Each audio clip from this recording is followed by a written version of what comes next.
अपराध से अंजाम तक, हर खबर पर होगी हमारी नजर। पल पल बदलती देश दुनिया की हर खबर देखिए जागो दिल्ली जागो न्यूज चैनल पर। नमस्कार, मेरा नाम है वैशाली और आप देख रहे हैं जागो दिल्ली जागो न्यूज चैनल। आज मैं मौजूद हूँ आर्य समाज मंदिर में, न्यू मुल्तान नगर के आर्य समाज मंदिर में। आपने अक्सर देखा होगा कि हर आर्य समाज मंदिर की कुछ ना कुछ खास विशेषताएं होती है। तो ये जो आर्य समाज मंदिर है न्यू मुल्तान नगर में, ये विशाल भव्य आर्य समाज मंदिर माना जाता है। और यहाँ पे जो मेरे साथ मौजूद है वो है प्रधान राजकुमार आर्य जी। तो आज हम यहाँ पे जानेंगे कि इस मंदिर में क्या खास विशेषताएं हैं और इस मंदिर में जो है युवा पीढ़ियों के लिए या फिर बच्चों के लिए क्या खास विशेषताएं, क्या प्रोग्राम्स होते रहते हैं, इसके बारे में हम जानते हैं।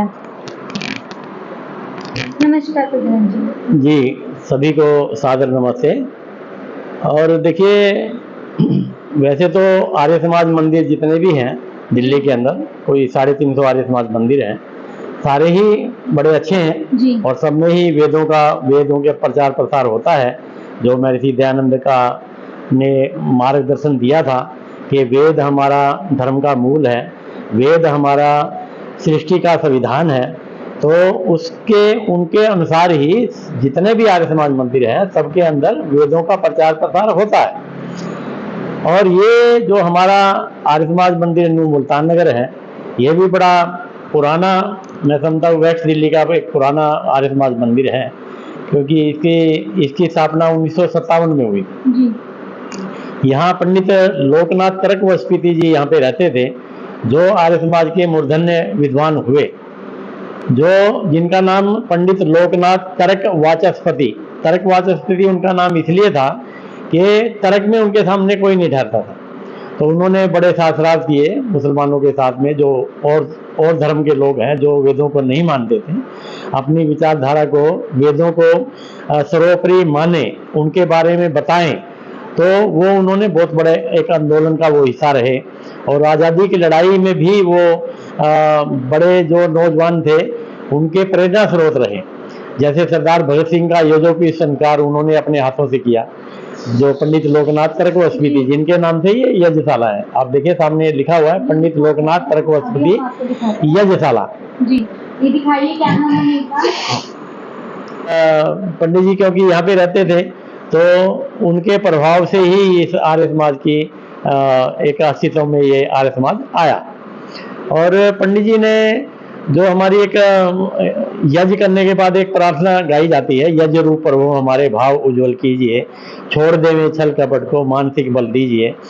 ये पूरे संसार भर के जितने आर्य समाज है उनमें एक सर्वमान्य यज्ञ प्रार्थना है, जो सारे के सारे यहाँ भारत भूमि में भी, अमेरिका में, कनाडा में, जहाँ भी आर्य समाज मंदिर है वहाँ पे ये यज्ञ प्रार्थना गाई जाती है।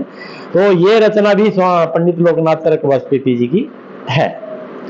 और तीसरा उनके साथ में एक और जुड़ गया है, उनका एक कीर्तिमान उनका एक और जुड़ गया कि जो हमारे प्रथम अंतरिक्ष यात्री हैं भाई राकेश शर्मा जी, ये उनके पौत्र हैं, सगे पौत्र हैं ये पंडित जी के, पंडित लोकनाथ जी के।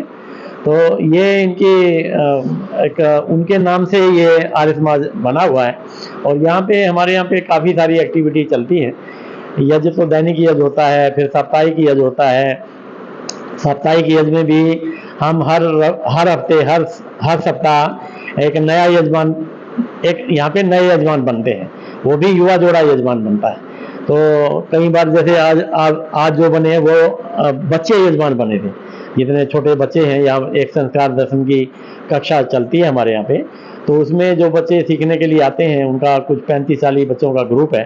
तो वो बहुत तरह की एक्टिविटी उनको सिखाई जाती है, योग प्राणायाम से लेके, और किस तरह से व्यवहार छोटे बड़े का वो व्यवहार करना चाहिए, किस तरह से उठना बैठना चाहिए, किस तरह से अभिवादन करना चाहिए, कौन कौन सी पुस्तकें पढ़नी चाहिए, कौन कौन सी पुस्तकें नहीं पढ़नी चाहिए, कौन सा आपको कुछ चैनल है, कौन सा चैनल देखना चाहिए, कौन सी चैनल नहीं देखने चाहिए। ये सारी बच्चों को सामान्य ज्ञान उनको दिया जाता है कि हमारे देश में क्या क्या एक्टिविटी है, हमारा राष्ट्रपति कौन है, प्रधानमंत्री कौन है, हमारी संस्कृति क्या है, राजा रामचंद्र कौन थे, योगेश्वर श्री कृष्ण जी महाराज कौन थे, उनके बारे में सामान्य ज्ञान बताया जाता है। और बाकी और भी कक्षाएं हैं, जैसे हमारे यहाँ पे कथाघर नाम से है एक प्रकल्प है, उसमें बच्चों को पुस्तकों के प्रति रुचि पैदा की जाती है ताकि ये मोबाइल से दूर हटें, मोबाइल कम से कम इस्तेमाल करें। तो उनको जैसे भाषण कला और अन्य जैसे चित्रकला से लेकर के और चीज़ें उनको सिखाई। बहुत सारी पुस्तकें इसमें वेदों की पुस्तकें हैं, इसमें इसको कहते हैं आर्य साहित्य, जो वेदों से रिलेटेड साहित्य होता है ना। मूल में तो वेद 4 है, तो उनके उपवेद 4 हैं, फिर आगे मनुस्मृति है और आगे और बहुत सारे शास्त्र हैं, जैसे हम उनको और उसमें फिर ऐतिहासिक शास्त्र भी आते हैं, जैसे कि भी हमारे रामायण है, जैसे महाभारत है, ये इतिहास शास्त्र में आते हैं। जी बिल्कुल। तो इसमें और आप जब प्रधान बने थे, कितने साल हो गए आपको यहाँ पे प्रधान बने हुए? मुझे यहाँ पे 2014 से मैं यहाँ पे प्रधान हूँ, 9 वर्ष हो गए हैं। तो यहाँ बड़ा अच्छा चल रहा है, बहुत लोगों का बड़ा सहयोग मिलता है, सब बड़े परिवार की तरह है। यहाँ हमारा मुल्तान नगर 400 घरों की एक कॉलोनी है और सब बड़े प्रेम के साथ में जैसे एक कुटुंब की तरह रहते हैं, एक दूसरे का मान सम्मान करते हैं, आदर करते हैं। तो यहाँ एक बड़ा अच्छा माहौल है हमारे यहाँ पे। 9 वर्षों में आपके कार्यकाल जो 9 वर्ष हो गए हैं, तो इसमें आपने क्या क्या कार्य अभी तक आर्य समाज के लिए किए हैं? आर्य समाज के लिए थी जितना जो जैसे सामर्थ्य, मेरा सामर्थ्य लगा हुआ है, जो एक्टिविटी हम बढ़ा सकते थे हमने बढ़ाई है। पहले मैं भारत स्वाभिमान ट्रस्ट, जो स्वामी रामदेव जी महाराज का जो पतंजलि योग समिति है, यहाँ भारत स्वाभिमान ट्रस्ट है, मैं उसका दिल्ली NCR का प्रभारी भी रहा। तो उसके बाद क्योंकि वो एक बड़ा कार्य है, बहुत विशाल कार्य है, बड़ा कठिन कार्य है, तो उसके बाद फिर मैं क्योंकि आयु को देखते हुए फिर मैं यहाँ पे अपने यहाँ आर्य समाज को अभी मैं देखता हूँ। तो यहाँ पे काफ़ी कुछ एक्टिविटी बढ़ी है, आप देखेंगे। यहाँ पे बच्चों को पुस्तकों में रुचि पैदा की जाती है। बच्चे छोटी पुस्तकें, कार्टून पुस्तकें वो देखें, भाषण कला सिखाते हैं उनको, आर्ट एंड क्राफ्ट का सिखाते हैं। ये कथाघर है, कथाघर के नाम ये देखें, बच्चों की एक्टिविटी है सारी की सारी। तो ये तो बच्चों की सामान्य पुस्तकें हैं और ये यहाँ पे वेदों की पुस्तकें हैं। देखिए, ये देखिए, ये सारे वेद रखे हुए हैं, ये वेद की पुस्तकें हैं। ये वेद की पुस्तकें हैं, देखिए हम ऋग्वेद है, ऋग्वेद सबसे बड़ा 4 वॉल्यूम में होता है और शास्त्र है। वेद मूल है, शास्त्र ऋषि मुनियों ने उनका भाष्य किया है, उनके बारे में आगे बताया, खोला, मंत्रों को खोल के बताया कि इस मंत्र का ये मतलब होता है। अच्छा प्रधान जी, अभी आपने एक चीज मेरे को और बताई थी इंटरव्यू में कि चंद्रयान 3 पे जो है आपने एक कार्यक्रम रखा था, जी जी, जिसको जो है आपने ये एलईडी ये प्रोजेक्टर लगा हुआ, प्रोजेक्टर पे चलाया। हाँ, प्रोजेक्टर में देखना चाहूंगी। हाँ, ये देखिए प्रोजेक्टर पर लगा हुआ है। ये स्क्रीन है, ये 15 फीट बाई 25 फीट की स्क्रीन है। जो ये बॉल लग रही है, बॉल नहीं है आंखों में, ये बिग स्क्रीन। हाँ, ये स्क्रीन है और इसके ऊपर जब सिनेमा पूरा होता है, आप देखिए कितना बड़ा ये पर्दा है।